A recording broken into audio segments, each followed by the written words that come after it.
problems on campus right now is the fact that it's almost like it takes, you have to lose someone to take the action, and it needs to become more proactive instead of reactive. We shouldn't have to have, lost two friends to make changes like this and to start the conversation.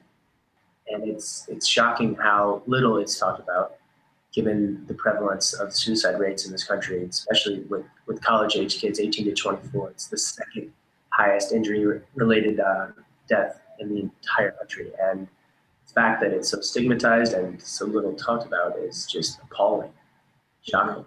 After Ryan Candace passed away over the summer, we all collectively kind of came together and decided something needed to change. After Project Wake Up was started and founded, Joya Schroer came to us saying, there needs to be more. There needs to be more than just Project Wake Up. There needs to be a change here on our campus. So after she kind of came to us, we just took off with it and started something with that. Our name is already getting out there. Students are becoming familiar with MSPC, and people are starting to actually start that conversation.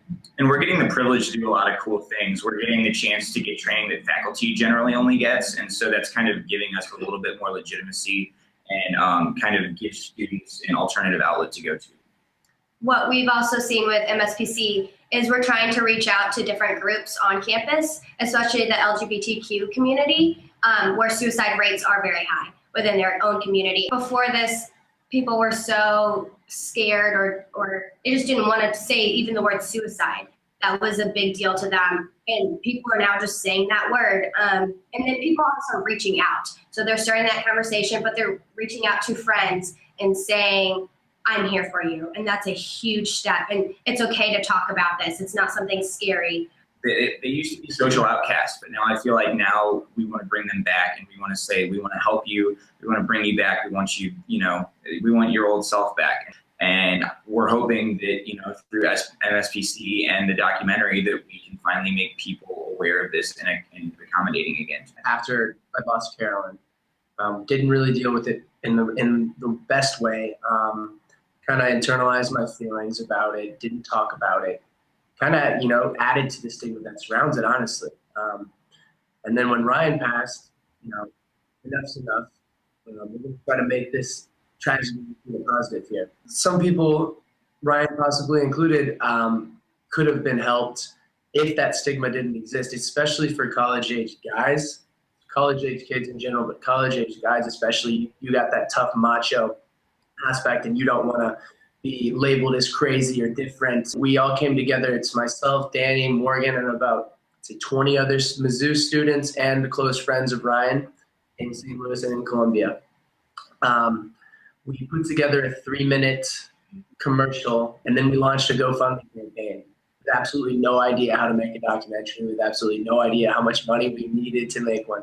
So I set the goal at $10,000, and we hit that in 20 hours.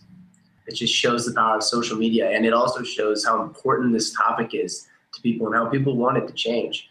So with that money, we hired Nate Townsend, who is a St. Louisan. He is very talented, and he's very young. And I think that's where this film is going to be different than any other documentaries you've seen or not seen about suicide, because it's made for college kids by college kids. And it's going to relate, and it's going to hit home. And I think that college-age kids are going to want to watch this film. We have the emotional story that Ryan has.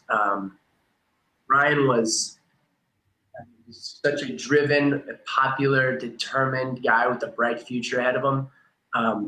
The last person you would expect or ever think of his own life.